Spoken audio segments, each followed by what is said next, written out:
Nights by Emily Brontë. Chapter 26. Summer was already past its prime when Edgar reluctantly yielded his assent to their entreaties, and Catherine and I set out on our first ride to join her cousin. It was a close, sultry day, devoid of sunshine, but with a sky too dappled and hazy to threaten rain; and our place of meeting had been fixed at the guide stone by the cross-roads. On arriving there, however, a little herd-boy, dispatched as a messenger, told us that "Maister Linton were just o' this side o' t'Heights, and he'd be mitch obleeged to us to gang on a bit further."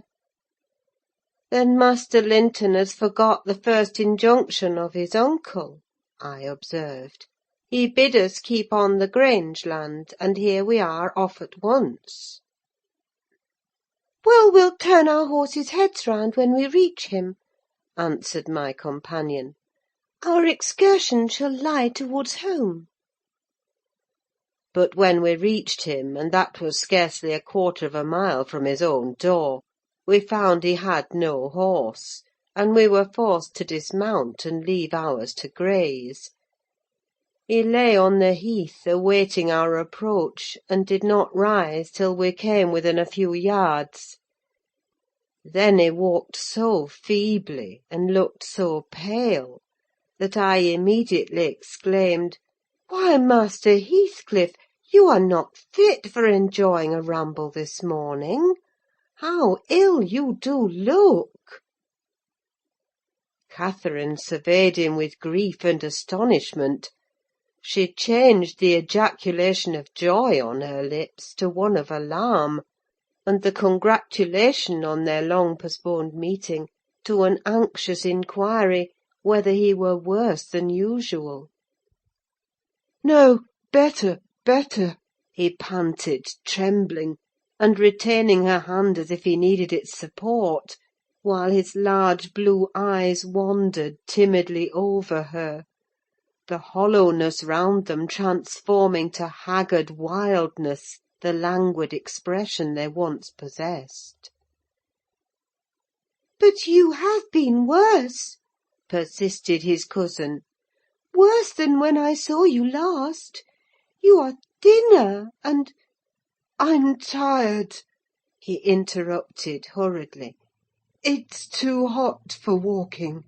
Let us rest here. And in the morning I often feel sick.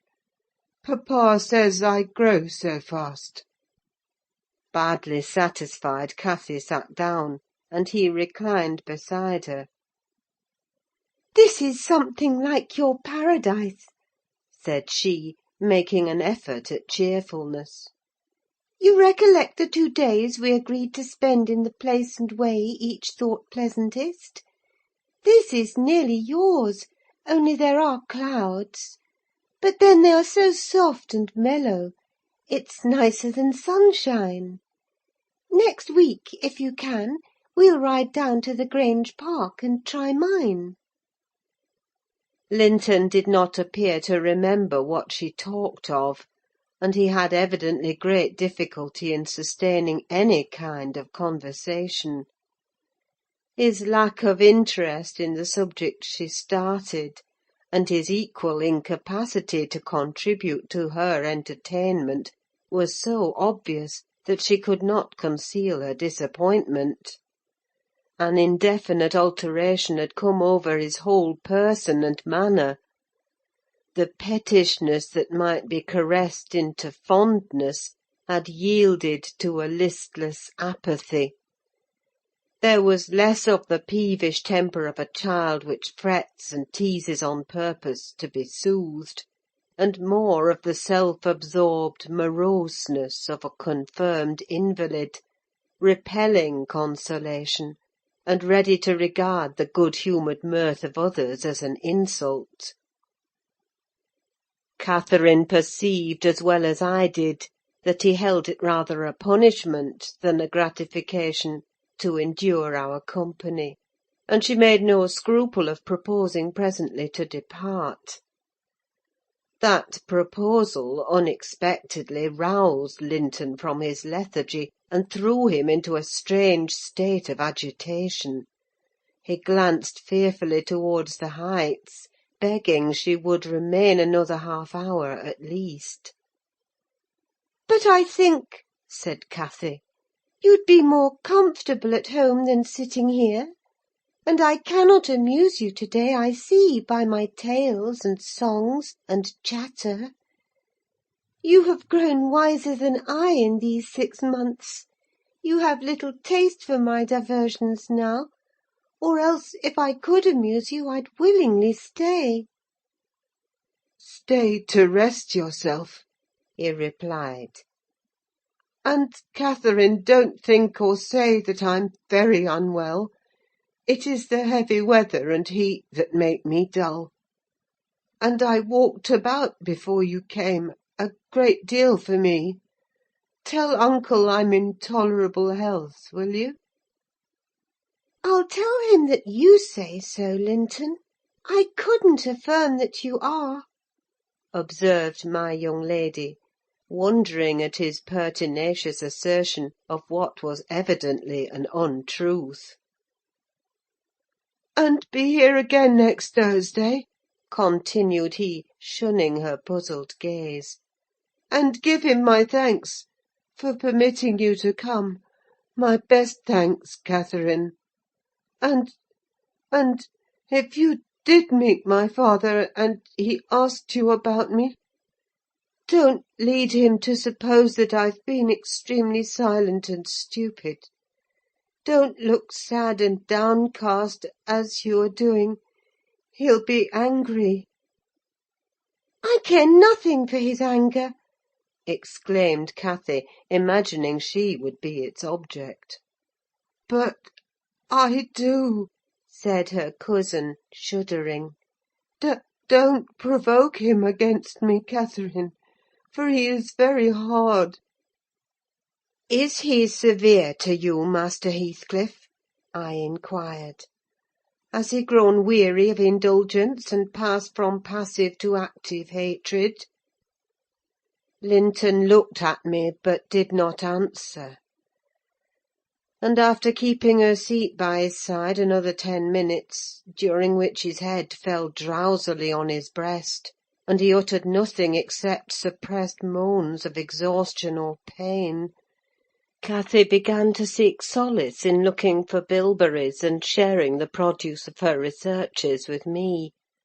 She did not offer them to him, for she saw further notice would only weary and annoy. "Is it half an hour now, Ellen?" she whispered in my ear at last. "I can't tell why we should stay. He's asleep, and papa will be wanting us back." "Well, we must not leave him asleep," I answered. "Wait till he wakes, and be patient. You were mighty eager to set off, but your longing to see poor Linton has soon evaporated." "Why did he wish to see me?" returned Catherine. "In his crossest humours formerly, I liked him better than I do in his present curious mood.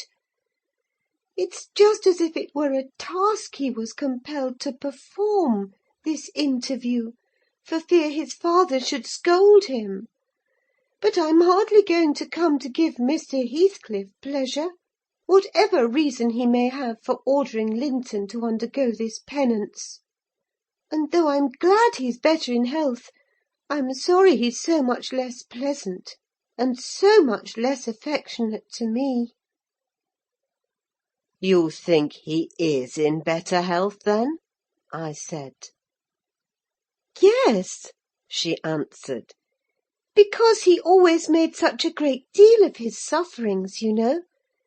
He is not tolerably well, as he told me to tell papa, but he's better, very likely." "There you differ with me, Miss Cathy," I remarked. "I should conjecture him to be far worse." Linton here started from his slumber in bewildered terror, and asked if any one had called his name.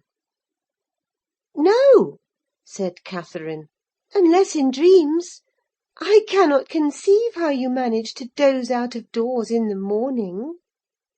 I thought I heard my father," he gasped, glancing up to the frowning nab above us. "You're sure nobody spoke?" "Quite sure," replied his cousin. "Only Ellen and I were disputing concerning your health. Are you truly stronger, Linton, than when we separated in winter? If you be, I'm certain one thing is not stronger: your regard for me. Speak, are you?" The tears gushed from Linton's eyes as he answered, "Yes, yes, I am." and still under the spell of the imaginary voice, his gaze wandered up and down to detect its owner. Cathy rose. "For to-day we must part," she said. "and I won't conceal that I have been sadly disappointed with our meeting, though I'll mention it to nobody but you. Not that I stand in awe of Mr. Heathcliff." "Hush!" murmured Linton, "For God's sake, hush! He's coming!" and he clung to Catherine's arm, striving to detain her; but at that announcement she hastily disengaged herself, and whistled to Minnie, who obeyed her like a dog. "I'll be here next Thursday," she cried, springing to the saddle. "Good-bye! Quick, Ellen!" And so we left him, scarcely conscious of our departure, so absorbed was he in anticipating his father's approach. Before we reached home, Catherine's displeasure softened into a perplexed sensation of pity and regret, largely blended with vague, uneasy doubts about Linton's actual circumstances, physical and social, in which I partook, though I counselled her not to say much, for a second journey would make us better judges. My master requested an account of our ongoings.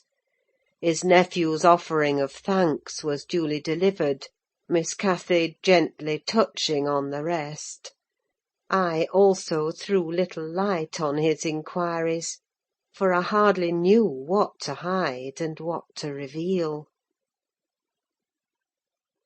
End of chapter 26. Recording by Ruth Golding.